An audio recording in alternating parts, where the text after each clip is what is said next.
대입에 유리한 과목 선택 최상의 조합을 찾아라. 안녕하세요. 분당입시 이경화입니다. 네, 김재환입니다. 계속 고3 얘기만 하니까 우리 고2 학부모님들이 우리에게는 요번 달에는 없는 거야? 이제 그러실 수도 있을 것 같아서 고2에 관련된 가장 궁금사항이 무엇일까를 생각해 보니까 결국은 선택 과목이에요. 이미 뭐 다 받았죠. 네. 받고 그런데 주변에서 물으시는 분들을 보니까 이제 탐구 과목에 대한 고민들이 가장 많으신 것 같아요. 뭐 수학에서 뭐 미적분이나 뭐 이런 건 다 자리를 잡은 것 같고 고민은 탐구 과목 중에 내가 뭘 선택을 할까? 그 중에서도 과학탐구 몇 과목, 사회탐구 어떻게 이 부분인 것 같거든요. 그래서 처음으로 여쭤볼 건 제 자연 계열을 가야 돼요. 근데 과학 중점 학교는 아니에요. 과학 중점 학교라면 내가 과학 중점 과정을 선택하면 무조건 원 4개는 들어야 되니까 고민을 할 필요가 없지만 내가 과학 중점 과정을 선택하지 않았거나 아니면은 그냥 일반 학교예요. 그러면은 전략적으로 어떻게 과학 과목을 선택해야 되지? 이 고민이 있을 것 같아요. 선생님, 이렇게 여쭤보면 몇 과목 선택해야 돼요? 대학 입학처에 갔을 때 네. 과중반하고 일반고가 그렇게 차이가 나나요? 라고 하는 걸 물었던 것 같아요. 아, 네. 네. 뭔가 그게 큰 차이가 없다라는 얘기를 들었어요. 그러니까 많은 학교들에서 그렇게 되지만, 그러니까 현격하게 뭔가 형태에서 차이가 나면 좀 의심을 받을 수가 있겠죠. 그렇게 돼서 저희가 가이드를 하는 건 웬만하면 과학은 세 과목을 듣는 게 괜찮다. 그런데 뭔가 특별한 의미가 있다라고 하게 되면 네가 필수적으로 들어야 될 2과목 이외에 1과목 정도는 네 스스로 어떠한 선택의 의미를 찾아서 세특에 집어넣고 들어라 라고 가이드를 하거든요. 그러면은 일단은 선생님 말씀은 그냥 원이니까 기본적이니까 3과목을 듣는 걸 추천은 하지만 이게 만약에 힘들다면 2과목은 어쨌든 필수로 들어야 된다. 자연계열을 진학하려고 한다면 네. 그러면은 이제 나머지 1과목이 뭘 들어야 될지가 이제 고민이시란 말이에요. 다양한 뭐 융합 비슷한 과목도 있고 그런데 이제 제가 들었던 얘기 중에 그러면은 이게 3과목에 을 들었을 때 내신에 대한 걱정이 되게 크잖아요. 과학을 3과목을 선택을 했다는 건 자신 있는 애들 내지 상위권 애들이 많이 들을 텐데 하나라도 내신을 챙겨야 되겠다. 그래서 내신 때문에 하나는 사회탐구 할까 봐요. 뭐 이렇게 얘기를 하기도 하시거든요. 저희 학교 선생님이 대학교 입학처 갈 때 그거를 물어봐 달라고 했었거든요.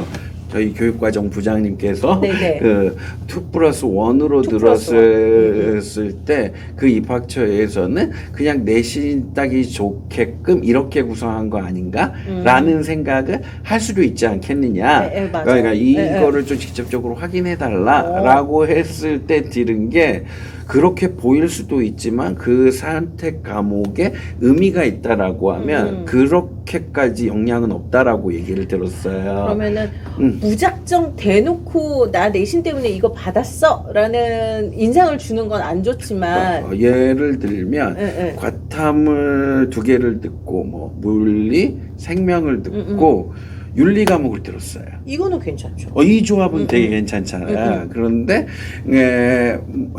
생명, 화학을 듣고 세지를 들었어요. 좀 약간 생뚱맞다. 근데 차라리 연결은 할 수는 있거든요. 차라리 지구과학이 들어가고 세지면 나쁘지 않아요. 네, 맞아요. 네, 맞아요. 네. 맞아요. 그렇게 되면서 네, 어떤 맥락이 읽힐 수 있게끔만 2+1은 의미 있지만 그게 아니면 좀 조심스러워야 된다라는 거죠.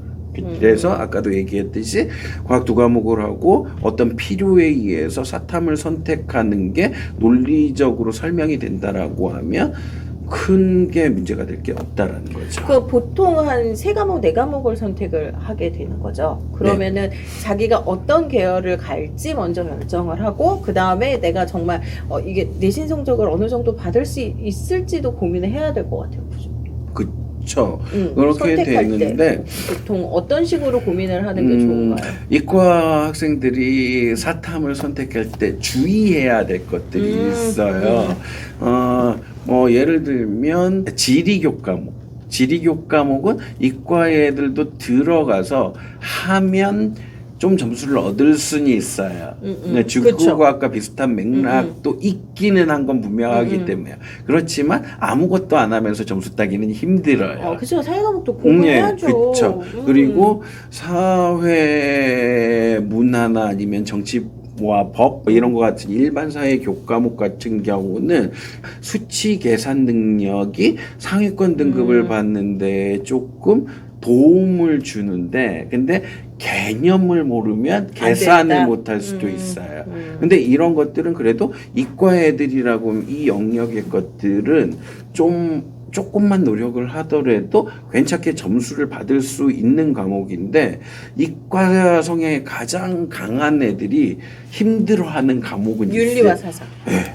생활과 윤리. 그러니까 문과 애들 중에서도 찐문과들이 선택하는 게 그쵸. 윤리거든요. 그래서 윤리. 저도 윤리를 좀 못해서 선생님이지만 그렇게 돼서 왠지 윤리 잘하실 것 같은데. 그러니까 뭔가 도식화돼서 정리되는 걸 좋아하지. 그러니까 어떤 단어를 보고 바로 뭔가가 연상이 되고 답을 찾을 수 있는 능력은 저는 안 되더라고요. 그렇기 때문에 는 B다라는 그 보기 선지를 문과 애들한테 이게 왜 답이야? 라고 하는 그 이과에서 문과를 선택한 애가 묻는다라고 하면 아마 그 애는 그럴 거예요. 이건 당연히 이거야. 이런 게 안 된다라고 하면 이거를 좀 위험할 수 위험하다. 있어요. 그래서 어떤 그 필요라고 하더라도 그거에서 견딜 수 없다라고 하면 차라리 과학을 듣는 게 더 나을 수도 있다라는 거죠. 그리고 최근에 상위권 애들이 이과로 많이 가기 때문에 사탐 나보다 못하는 애들이니까 조금만 해도 성적을 얻을 거야라고 하는 건 좀 오산일 수도 있어요. 예. 그 두 점을 고민을 할 필요가 있겠죠. 그러면은 이제 탐구 과목 선택은 어떻게 해야 되는지, 그 다음에 사회탐구를 섣불리 하면 안 되는 얘기를 선생님이 해주셨고요. 그 다음에 최근에 분당 지역을 보면 집중 이수제를 선택하는 학교가 있어요. 고교학점제가 도입되면 나올 수밖에 없는 상황인 것 같은데 좀 빨리 하는 학교들이 있는데 이제 그러다 보니까 집중 이수제가 뭐야? 그거 좋은 건가? 그 장점이 뭐야? 이런 고민을 하실 것 같거든요.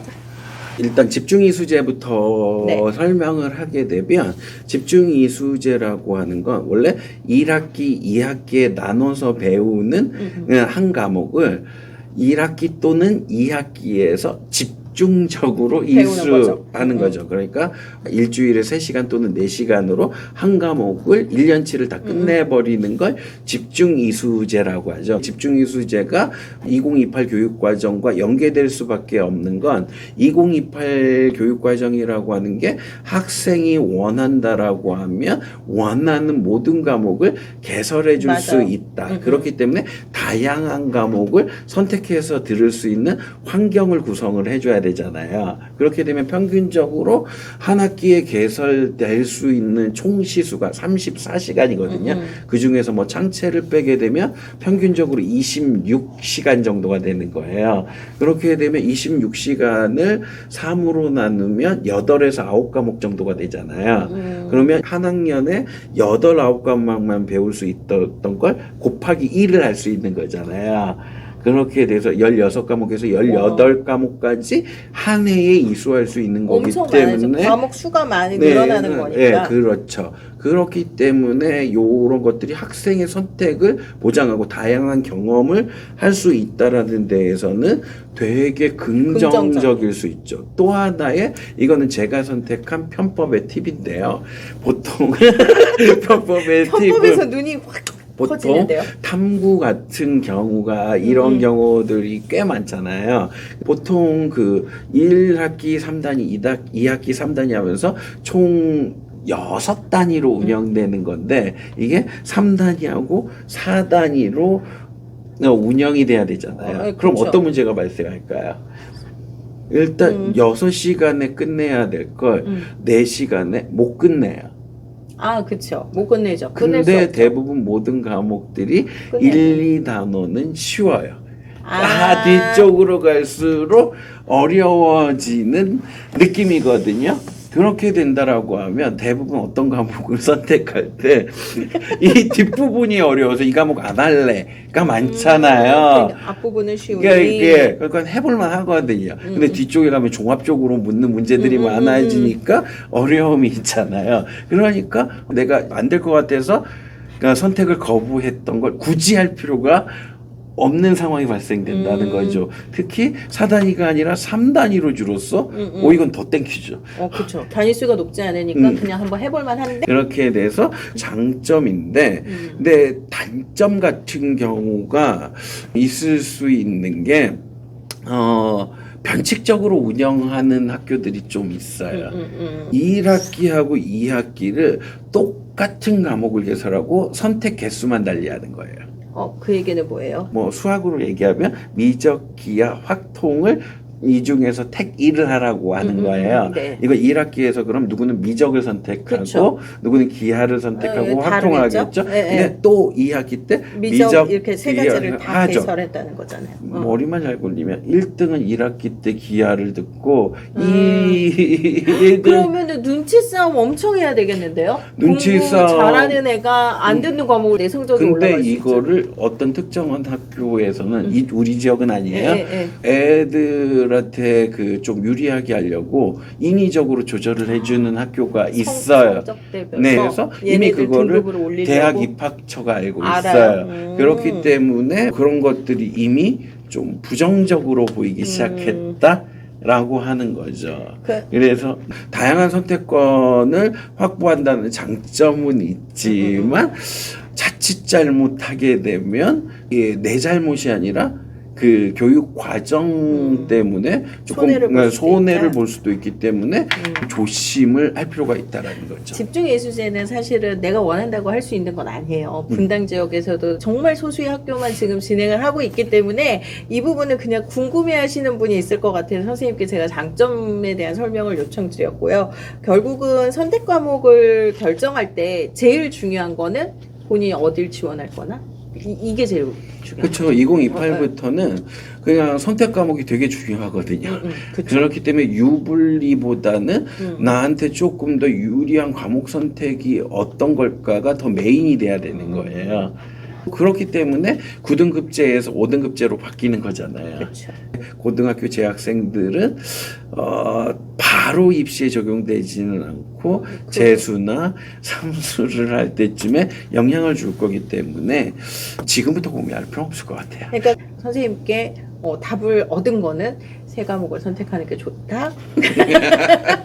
이렇게 얘기하면 선생님 싫어하시지만 사회탐구를 만약에 하나를 선택하겠다고 마음 먹으면 그냥 너무 단순하게 사회탐구니까 내가 좀 편하겠지라는 생각을 해서는 안 된다.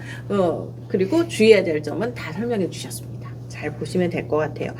과목 선택은 어느 한쪽에 치우쳐서 생각하기보다는 종합적으로 내가 어떤 과목을 선택을 하고 이 과목이 이후에 성적이 어떤 식으로 될 거고 수시에는 어떻게 되고 이런 걸 좀 복합적으로 생각해 보시면 좋을 것 같습니다.